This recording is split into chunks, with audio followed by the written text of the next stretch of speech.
एक दिन कुछ बच्चे जेतवन के बाहर खेल रहे थे। जेतवन में बुद्ध ठहरे हुए थे। बच्चे बाहर खेल रहे थे, अपने खेल में मगन होंगे। दोपहरी आ गई होगी, धूप तेज हुई होगी, प्यास लगी होगी। घर दूर गांव के बाहर जहां ये जेतवन था उसके बाहर खेलते खेलते उन्हें प्यास लग गई। वे भूल गए अपने माता पिताओं और धर्मगुरुओं को दिए गए वचन और जेतवन में पानी की तलाश में प्रवेश कर गए कि शायद यहां पानी मिल जाए। बुद्ध ठहरे, बुद्ध के भिक्षु ठहरे, पानी जरूर होगा। संयोग की बात कि भगवान से ही उनका मिलना हो गया। सामने ही मिल गए। बुद्ध बैठे होंगे अपने वृक्ष के तले। भगवान ने उन्हें पानी पिलाया और बहुत कुछ और भी पिलाया।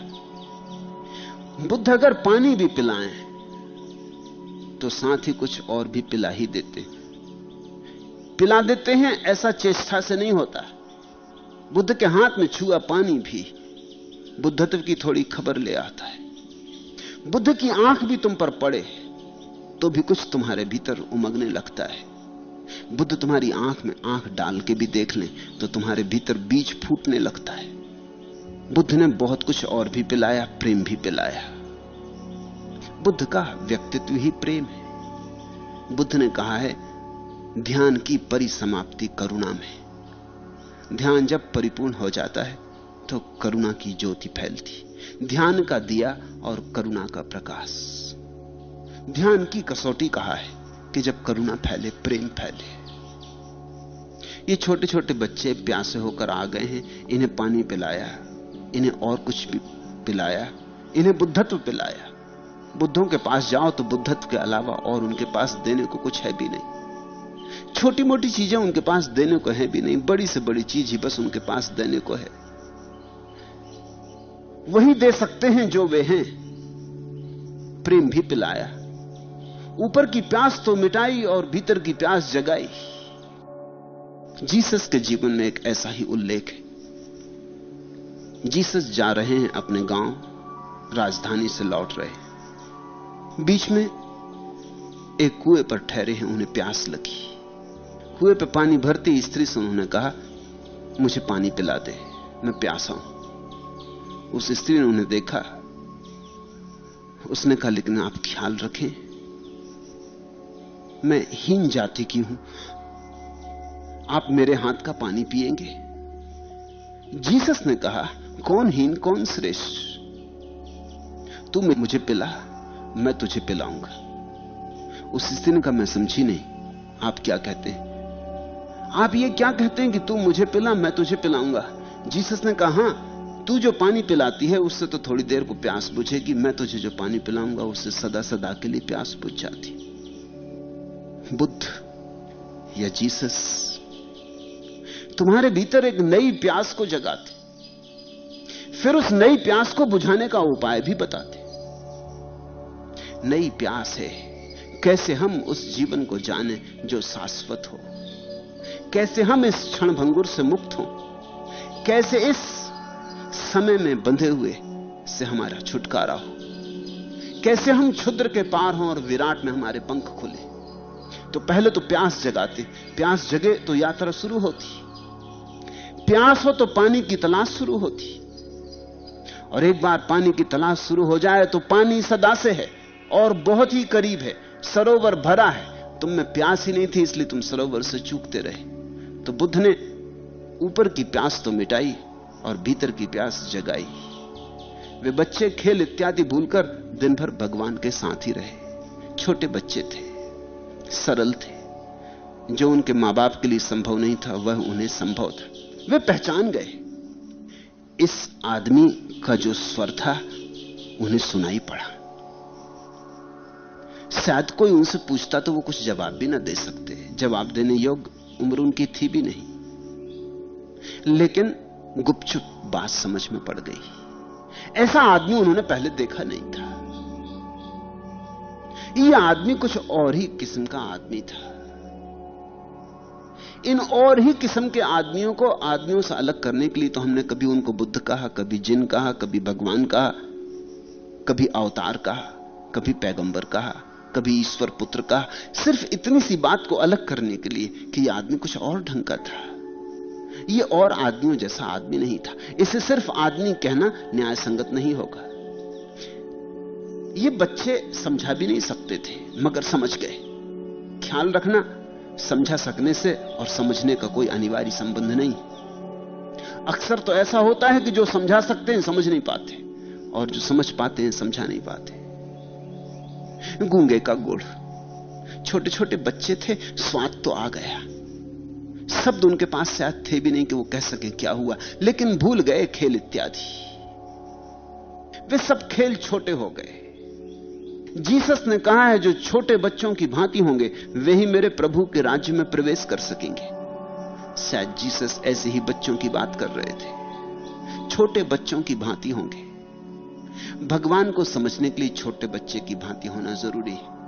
जो बड़े हो गए हैं उनको फिर लौटना पड़ता है, फिर छोटे बच्चे की भांति होना पड़ता है। इसलिए तो संत की अंतिम अवस्था में संत बिल्कुल छोटे बच्चों जैसा हो जाता। जो परमहंस की दशा है वो छोटे बच्चे की दशा है। फिर से जन्म हो गया। इसलिए हमने इस देश में ज्ञानी को द्विज कहा है, दोबारा पैदा हुआ। एक तो वो जन्म था जो मां बाप से मिला था, और अब एक जन्म उसने स्वयं को दिया है। वो फिर से बच्चा हो गया, फिर वैसा ही सरल, फिर वैसा ही सहज। ये छोटे छोटे सरल बच्चे, जो बड़े बड़े पंडितों को होना कठिन होता है, इन छोटे छोटे बच्चों को हुआ। वे भूल गए अपना खेल। तुम तो बुद्ध के पास भी जाओ तो तुम्हारा खेल तुम्हें नहीं भूलता। बुद्ध के पास बैठे रहते हो, सोचते अपनी दुकान की। बुद्ध के पास बैठते रहते हो, सोचते अपने घर की। बुद्ध के पास बैठे रहते हो, सोचते हजार और बातें। ये छोटे बच्चे तो भूल ही गए इनका सारा खेल। पड़े रह गए होंगे रेत में इन्होंने जो घर बनाए थे। बाहर भूल गए तो भूल ही गए, भीतर गए तो फिर बाहर आए ही नहीं, फिर बुद्ध के पास ही बैठे रहे। वे दिन भर भगवान के पास रहे। शायद संध्या हुए भगवान ने स्वयं कहा होगा कि बच्चों अब घर वापस जाओ। ऐसा प्रेम तो उन्होंने कभी जाना न था।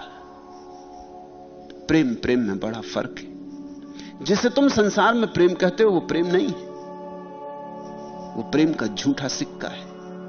प्रेम के नाम पर कुछ और चल रहा है, अहंकार चल रहा है। प्रेम के नाम पर प्रेम का लबादा ओढ़े हिंसा चल रही, वैमनस्य चल रहा है। प्रेम के आभूषणों में सजा हुआ न मालूम क्या क्या परिग्रह, दूसरे पर मालकियत करने की राजनीति चल रही।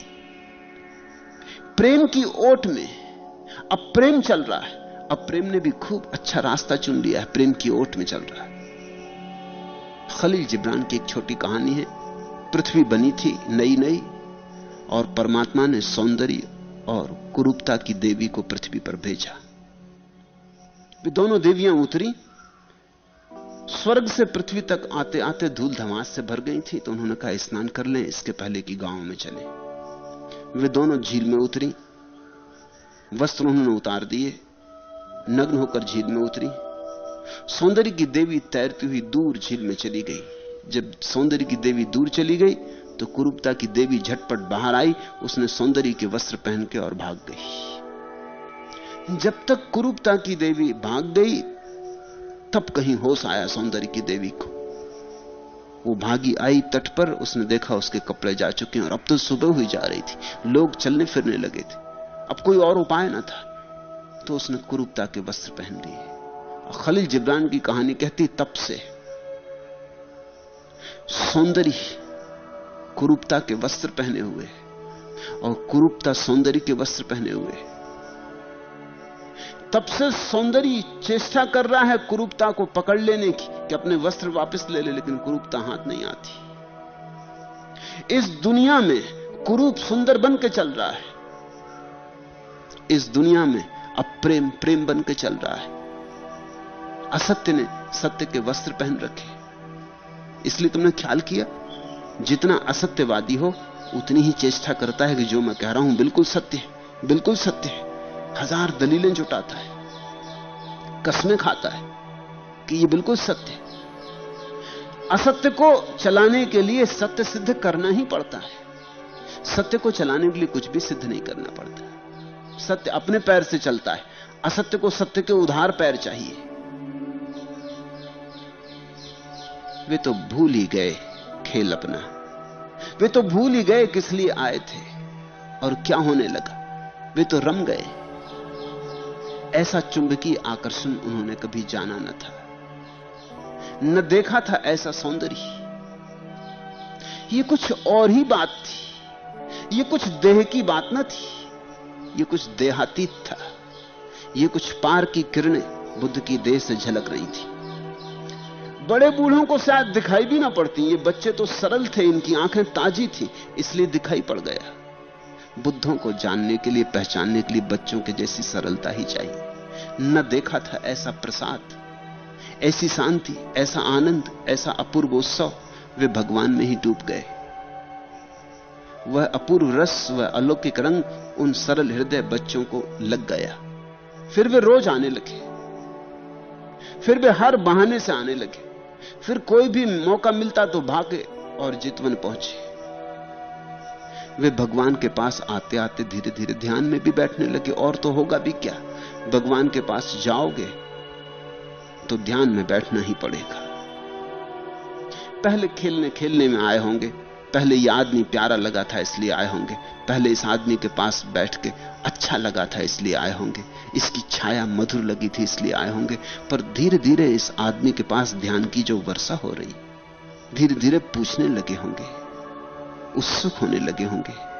पूछा होगा, हम आप जैसे कैसे हो जाएं? छोटे बच्चे अक्सर पूछ लेते कि हम आप जैसे कैसे हो जाएं, ऐसा सौंदर्य हमें कैसे मिले, आंखों में ऐसी सुंदर झील हमारे कब हो, कैसे हो, चलें उठें बैठें तो ऐसा प्रसाद हमसे कैसे झलके।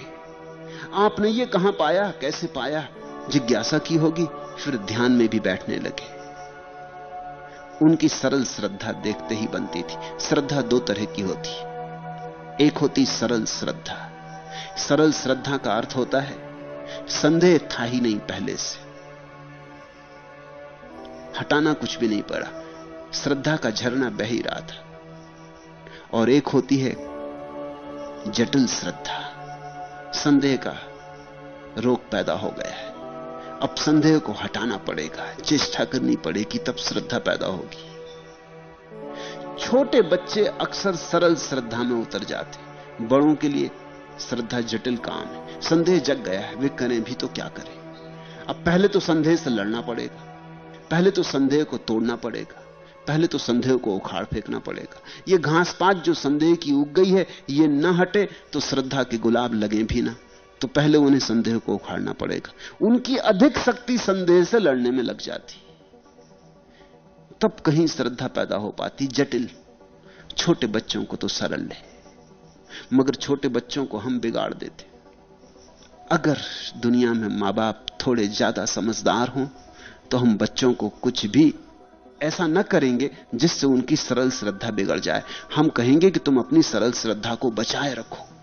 कभी कोई मिलेगा आदमी, कभी कोई मिलेगी घड़ी जब तुम्हारा तालमेल बैठ जाएगा किसी से। उसी सरल श्रद्धा के आधार पर तुम किसी बुद्ध को, किसी जिन को, किसी कृष्ण को, किसी क्राइस्ट को पहचान लोगे।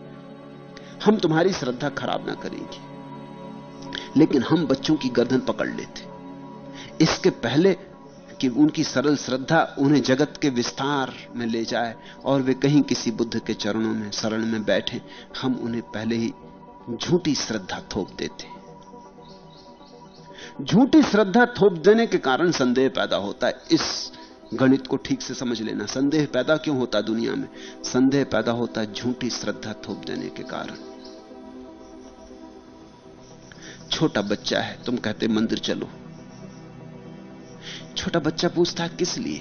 अभी मैं खेल रहा हूं, मैं मजे में हूं। तुम कहते हो मंदिर में और भी ज्यादा आनंद आएगा, और छोटे बच्चे को बिल्कुल नहीं आता। तुम तो श्रद्धा सिखा रहे हो और बच्चा संदेह सीख रहा है। बच्चा सोचता है कैसा आनंद, यहां बड़े बूढ़े बैठे हैं उदास, यहां दौड़ भी नहीं सकता, खेल भी नहीं सकता, नाच भी नहीं सकता, चीख पुकार भी नहीं कर सकता, यहां कैसा आनंद। और बाप कहता था यहां आनंद मिलेगा। फिर बाप कहता झुको, ये भगवान की मूर्ति है। और बच्चा कहता भगवान, ये तो पत्थर है, ये तो पत्थर को कपड़े लत्ते पहना के आपने खड़ा कर दिया। तुम कहते हो झुको जी, बड़े होगे तब समझोगे, अभी तुम छोटे हो, अभी तुम्हारी ये बात समझ में नहीं आ सकती, बड़ी जटिल बात है, बड़ी कठिन बात है। बड़े होगे तब समझोगे। तुम जबरदस्ती बच्चे की गर्दन पकड़ के झुका देते हो, तुम उसमें संदेह पैदा कर रहे हो। ध्यान रखना, तुम सोच रहे हो कि श्रद्धा पैदा कर रहे हो। वो बच्चा सिर तो झुका लेता है, लेकिन वो जानता है कि है तो ये पत्थर की मूर्ति। उसे न केवल इस मूर्ति पर संदेह आ रहा है, अब तुम पे भी संदेह आ रहा है, तुम्हारी बुद्धि पे भी संदेह आ रहा है। अब वो सोच रहा है कि बाप भी कुछ मूढ़ मालूम होता है, कह नहीं सकता, कहेगा जब तुम बूढ़े हो जाओगे और वो जवान हो जाएगा, उसके हाथ में ताकत होगी, जब तुम्हारी गर्दन दबाने लगेगा वो तब कहेगा कि तुम मूढ़ हो। मां बाप पीछे परेशान होते हैं, वो कहते हैं कि क्या मामला है, बच्चे हम में श्रद्धा क्यों नहीं रखते? तुम्ही ने नष्ट करवा दी श्रद्धा। तुमने ऐसे ऐसे काम बच्चों से करवाए, तुमने ऐसी सी बातें बच्चों पे थोपी कि बच्चों का सरल हृदय तो टूट ही गया, और तुम जो झूठी श्रद्धा थोपना चाहते थे वो कभी थुपी नहीं, उसके पीछे संदेह पैदा हुआ। झूठी श्रद्धा कभी संदेह से मुक्त होती ही नहीं, संदेह की जन्मदात्री है। झूठी श्रद्धा के पीछे आता है संदेह। बच्चे की आंख तो ताजी होती है, उसे तो चीजें साफ दिखाई पड़ती हैं कि क्या क्या है। अब तुम कहते हो गौ माता है, और बच्चा कहता है गौ माता, तो बच्चा कहता है ये जो बैल है क्या ये पिता है? ये सीधी बात है, गणित की बात है। तुम कहते हो नहीं बैल पिता नहीं है, गौ माता है। अब बच्चे को तुम पर संदेह होना शुरू हुआ कि बात क्या है। अगर गौ माता है तो बैल पिता होना चाहिए, और अगर बैल पिता नहीं है तो गौ माता कैसे है?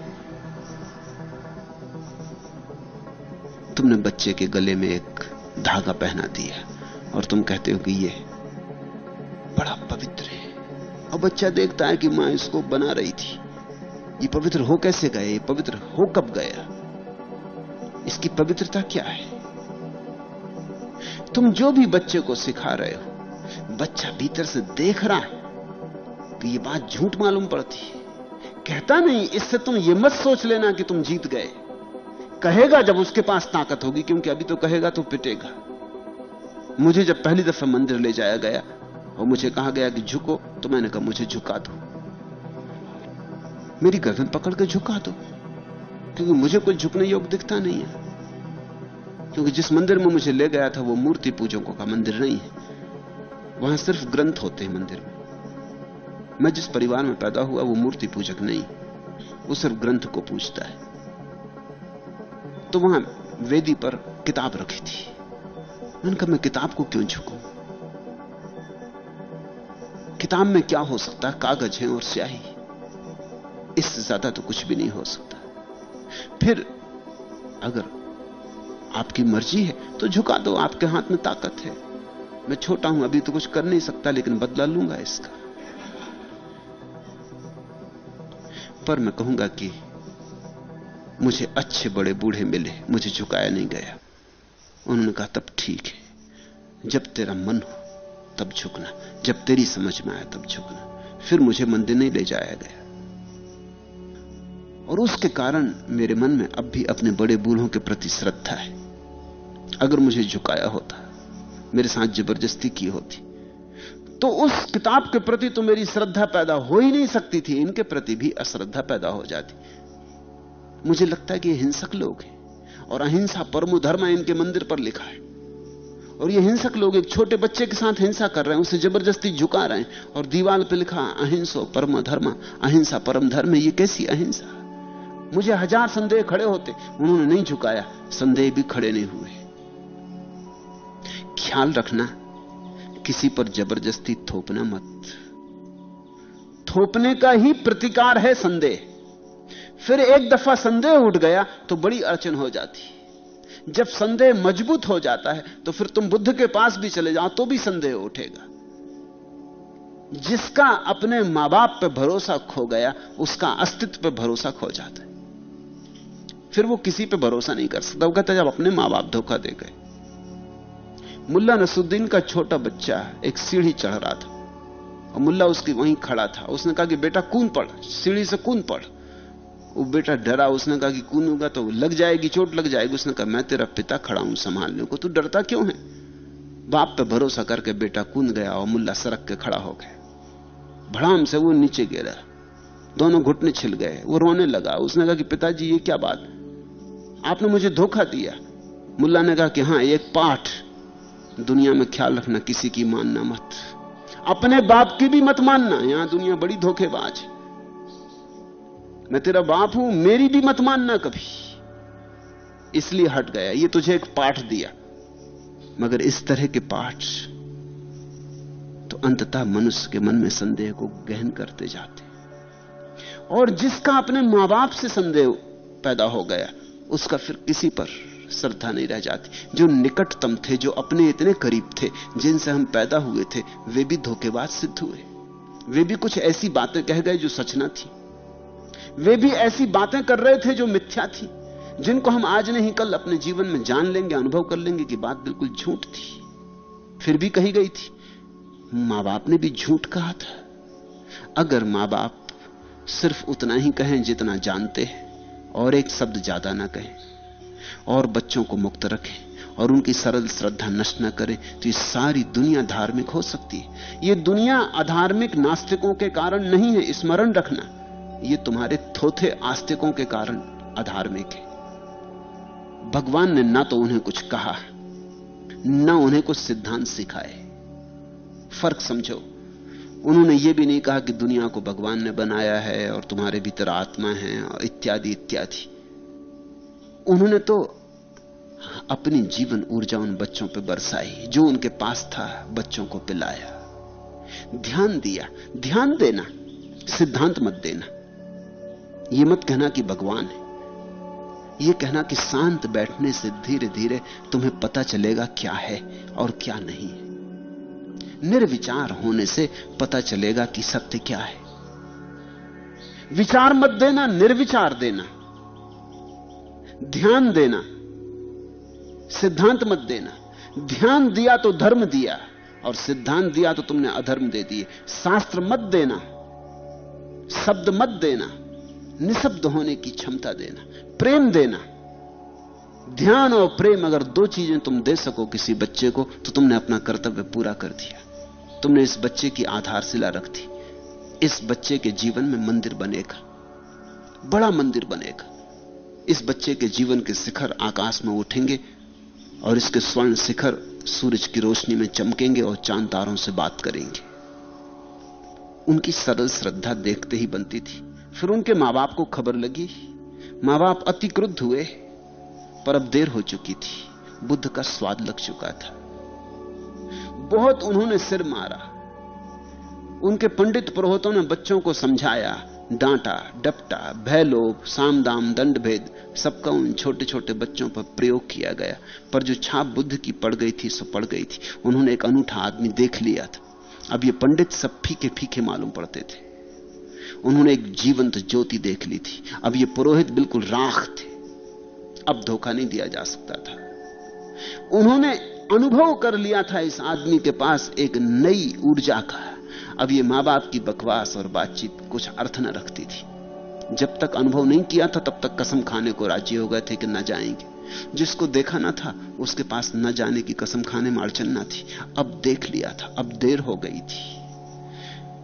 फिर तो वे मां बाप इतने पगला गए, इतने विक्षुब्ध हो गए कि अंततः उन्होंने यही तय कर लिया कि ऐसे बच्चों को घर में ना रखेंगे, इनको बुद्ध को ही दे देंगे, संभालो इन्हें तुम ही, ये हमारे नहीं रहे, इनसे हम संबंध विच्छिन्न कर लेते। ऐसा सोचकर इन बच्चों को त्याग देने के लिए ही वे बुद्ध के पास गए। पर यह जाना उनके जीवन में ज्योति जला गया। कभी कभी ऐसा हो जाता है, तुम गलत कारण से बुद्धों के पास जाते हो, फिर भी ठीक घट जाता है। तुम ठीक कारणों से भी पुरोहितों के पास जाओ तो भी ठीक नहीं घटता, और तुम गलत कारणों से भी बुद्धों के पास चले जाओ तो कभी कभी ठीक घट जाता है। कभी अनायास झरोखा खुल जाता है। आखिर इन मां बाप को भी इतना तो विचार उठा ही होगा कि हमने पैदा किया इन बच्चों को, हमने बड़ा किया इन बच्चों को, हमने पाला पोसा, हमारी नहीं सुनते। आखिर इस बुद्ध ने क्या दे दिया होगा? आखिर इस आदमी के पास क्या होगा? हमारे पंडित की नहीं सुनते हैं जो कि शास्त्रों का ज्ञाता है, वेद जिसे कंठस्थ। हमारे धर्मगुरु की नहीं सुनते हैं जो कि इतना अच्छा वक्ता है, इतना अच्छा समझाता है, जिसकी सलाह इससे और अच्छी सलाह क्या हो सकती है? आखिर इस बुद्ध में ऐसा क्या होगा? और फिर हमने इन्हें मारा, पीटा, लोभ दिया, कुछ भी असर नहीं होता। हो ना हो कुछ बात हो भी सकती है, उनके भीतर भी एक सुख बुद्धि तो उठी होगी, असंभव है कि ना उठी हो। एक विचार तो मन में कौंधा होगा बिजली की तरह कि हो ना हो हम ही गलत हों, कौन जाने। फिर एक आध बच्चे की बात ना थी, बहुत बच्चों की बात थी। ये कई बच्चे पड़ोस के खेलते चले गए थे। फिर ये सब टिके थे, ये सब कष्ट सहने को तैयार थे, लेकिन बुद्ध के पास नहीं जाएंगे ऐसी कसम खाने को अब तैयार न थे। गए तो होंगे क्रोध में ही, गए तो होंगे नाराज, गए तो थे इन बच्चों को छोड़ाने, लेकिन भीतर एक बात तो जग ही गई थी कि क्या होगा पता नहीं, इस आदमी में कुछ हो। इधर रोज ऐसा घटता है, लोग रोकते हैं किसी को आने से कि वहां मत जाना, सम्मोहित हो जाओगे। वहां सम्मोहन का प्रयोग चल रहा है। एक पति का मुझे पत्र मिला, 3-4 पत्र मिल चुके हैं महीने भर के भीतर। बड़े पत्र लिखते हैं कि मेरी पत्नी ने आपसे संन्यास ले लिया, मैं बर्बाद हो गया, मेरा सब नष्ट भ्रष्ट हो गया, आपने सम्मोहित कर लिया, आप कृपा करके मेरी पत्नी पर से सम्मोहन हटा लें, आप उसे मुक्त कर दें। अब मेरा संन्यास न तो किसी को तोड़ता घर से, न पत्नी को तोड़ता पति से, न पति को तोड़ता पत्नी से, न पत्नी बच्चे से टूट रही है, मगर बस पति को भारी अड़चन हो गई। अड़चन क्या है? अड़चन यही है कि अब तक वो पत्नी के परमात्मा बने बैठे थे, अब वो बात ना रही। अड़चन यह है कि उनका प्रभुत्व एकदम से छीन हो गया। अड़चन यह है कि आज अगर उनकी पत्नी से मैं कुछ कहूं तो वो मेरी मानेगी, उनकी नहीं मानेगी। ये अड़चन, अभी मैंने कुछ कहा भी नहीं, मैं कभी कहूंगा भी नहीं, बस लेकिन अड़चन, संभावना की अड़चन, ये बात पीड़ा दे रही है। पुरुष के अहंकार को बड़ा कष्ट होता है।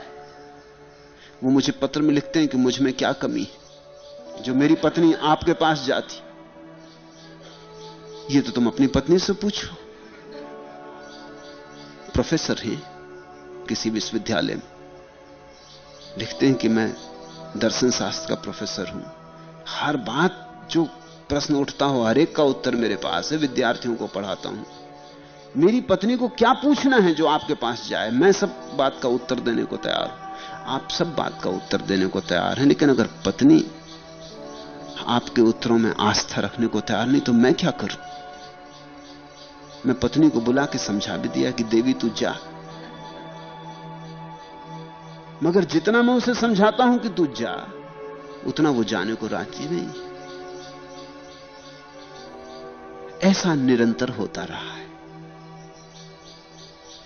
ऐसे होने का कारण है, कोई किसी को यहां सम्मोहित नहीं कर रहा है, लेकिन सत्य सम्मोहक है, ये बात सच है। कोई सम्मोहन नहीं कर रहा है, लेकिन सत्य सम्मोहक है। सत्य की एक किरण भी तुम्हारे ख्याल में आ जाए तो बस तुम्हारी भांवर पड़नी शुरू हो जाती, अनजाने ये हो जाता है। गए थे वे मां बाप बड़ी नाराजगी में, लेकिन बुद्ध के पास गए तो उनके जीवन में भी एक ज्योति चली। जो जो उनके पंडित पुजारियों ने अब तक कहा था बुद्ध के संबंध में, वैसा तो कुछ भी न था। पंडित पुजारी तो ऐसा बता रहे थे कि इससे बड़ा शैतान कोई नहीं, यह आदमी भ्रष्ट कर रहा है। आखिर कितने ही अंधे रहे हों और दर्पण पर कितनी ही धूल जमी हो, दर्पण फिर भी तो कहीं कोने कांतर से झलक दे ही देगा। थोड़ा बहुत तो दर्पण बचा होगा, देखा होगा इस आदमी को। ये आदमी तो ऐसा कुछ शैतान नहीं मालूम होता। देखे होंगे भिक्षु, ये भिक्षु कुछ ऐसे तो पासवी नहीं मालूम होते। जैसा पंडित पुजारी कह रहे थे, ऐसा कुछ धूर्त नहीं मालूम होता।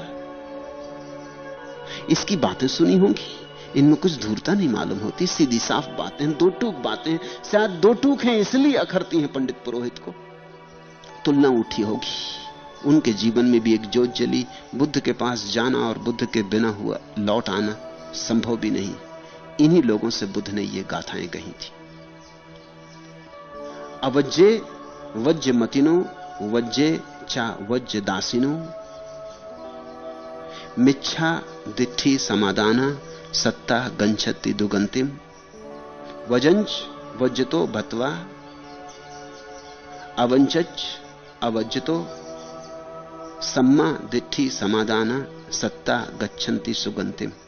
जो अदोष में दोष बुद्धि रखने वाले और दोष में अदोष दृष्टि रखने वाले, वे लोग मिथ्या दृष्टि को ग्रहण करने के कारण दुर्गति को प्राप्त होते हैं। दोष को दोष, अदोष को अदोष जानकर लोग सम्यक दृष्टि को धारण करके सुगति को प्राप्त होते हैं। दो छोटी सी बातें, दो छोटे से सूत्र उन्होंने उन लोगों को दिए। उनको कहा कि जो जैसा है उसे वैसा ही देखने से सम्यक दृष्टि पैदा होती, और जो जैसा नहीं है उससे अन्यथा देखने से मिथ्या दृष्टि पैदा होती। जो जैसा है उसे बिना पक्षपात के वैसा ही देखना चाहिए, तो तुम सुगति में जाओगे। जो जैसा नहीं है वैसा उसे देखोगे, जो जैसा है वैसा उसे नहीं देखोगे, तो किसी और की हानि नहीं है, तुम ही धीरे धीरे विकृति में घिरते जाओगे। जो अदोष में दोष बुद्धि रखने वाले, अब बुद्ध ने कहा कि मैं यहां बैठा हूं, मुझे देखो, पक्षपात लेके मत आओ, दूसरे क्या कहते हैं इसे बाहर रखाओ, मेरे पास आओ, मुझे देखो निष्पक्ष भाव से, ताकि तुम निर्णय कर सको कि क्या ठीक है और क्या गलत है। फिर तुम ही निर्णायक बनो, मगर तुम पहले ही तय कर लो, तुम पहले ही मान लो, आने के पहले ही निर्णय कर लो। आओ ही ना, अपने निर्णय को ही मान के बैठ जाओ आंख बंद करके, फिर तुम्हारी मर्जी। लेकिन तब ध्यान रखना, दुर्गति में पड़ोगे। दुर्गति में पड़ ही गए, क्योंकि तुम अंधे हो गए, जगह जगह टकराओगे, और जीवन सत्य तुम्हें कभी भी ना मिलेगा। और जीवन सत्य ही मिल जाए तो सुगति, तो स्वर्ग, और जीवन सत्य ही खो जाए तो दुर्गति। दोष को दोष देखो, अदोष को अदोष जानो, तो सम्यक दृष्टि उत्पन्न होती, ठीक ठीक दृष्टि, ठीक ठीक आंखें। और बुद्ध का सारा जोर इस बात पर है कि तुम्हारी आंख ठीक हो, बेपर्दा हो, नग्न हो, पक्षपात मुक्त हो, खाली हो, ताकि खाली आंख से तुम देख सको, जो जैसा है वैसा ही देख सको। अब जो लोग बुद्ध के पास आके भी चूक जाते होंगे देखने से, एक ही अर्थ है इस बात का कि उनकी आंखें इतनी भरी होंगी, इतनी भरी होंगी कि वो कुछ का कुछ देख लेते होंगे। तुमने अक्सर पाया होगा, अगर तुम्हारी कोई दृष्टि हो तो तुम कुछ का कुछ देख लेते हो। सूफी कहानी, एक फकीर की अपने बगिया में काम करते वक्त खुरपी खो गई। वो कुछ पानी पीने भीतर गया, झोपड़े में लौट के आया खुरपी नदारत। पास से पड़ोस का छोकरा जा रहा था, उसने उसको देखा, उसने कहा कि यही है चोर, इसकी चाल से साफ मालूम हो रहा है कि चोर है। इसका ढंग देखो, आंख बचा के जा रहा है, उधर देख रहा है, इसके पैर की आहट बता रही कि चोर है, यही है। मगर अब एकदम से उसको पकड़ना ठीक भी नहीं। वो जांच रखने लगा, 3 दिन तक देखता रहा, जब भी ये लड़का निकले इधर उधर जाए तो वो देखे, और उसने बिल्कुल पक्का होता गया कि है चोर यही। हर चीज ने प्रमाण दिया उसको कि ये चोर है। एक तो आंख से आंख नहीं मिलाता, कहीं कहीं देखता है, चलता है तो डरा डरा चलता है, चौंका चौंका से मालूम पड़ता है खुरपी इसने चुराई। फिर चौथे दिन खोदते वक्त खुरपी उसको मिल गई झाड़ी में। वो लड़का फिर निकल रहा था, उसने देखा अरे कितना भला लड़का, जरा भी चोर नहीं मालूम होता। अब भी वो वैसे ही चल रहा है, मगर अब दृष्टि बदल गई। तुम जरा ख्याल करना, एक आदमी के प्रति तुम एक धारणा बना लो, फिर उस धारणा से देखो, तो तुम पाओगे उसी धारणा का समर्थन करने के लिए तुम्हें बहुत कुछ मिल जाएगा। फिर तुम्हारी धारणा बदल दो, तुम अचानक पाओगे कि वो आदमी बदल गया, क्योंकि अब तुम्हारी नई धारणा के अनुकूल तुम जो पाना चाहोगे वो मिल जाएगा। बुद्ध कहते हैं सम्यक दृष्टि उसको कहते हैं जो निर्धारणा है, जिसकी कोई धारणा नहीं, अच्छी नहीं बुरी नहीं, समदृष्टि, न इस तरफ सोचता न उस तरफ, तराजू ठीक बीच में कांटा अटका है, न ये पल्ला भारी है न वो पल्ला भारी है। ऐसी समतुल्य स्थिति का नाम समदृष्टि। जिसने मान ही लिया बिना खोजे, बिना सोचे, बिना विचारे, बिना अनुभव किए, वो असम्यक दृष्टि या मिथ्या दृष्टि। बुद्ध ने उनसे इतना ही कहा कि तुम देखना सीखो, अपनी आंख को जरा साफ करो, अन्यथा तुम ही भटकोगे, तुम ही दुख पाओ।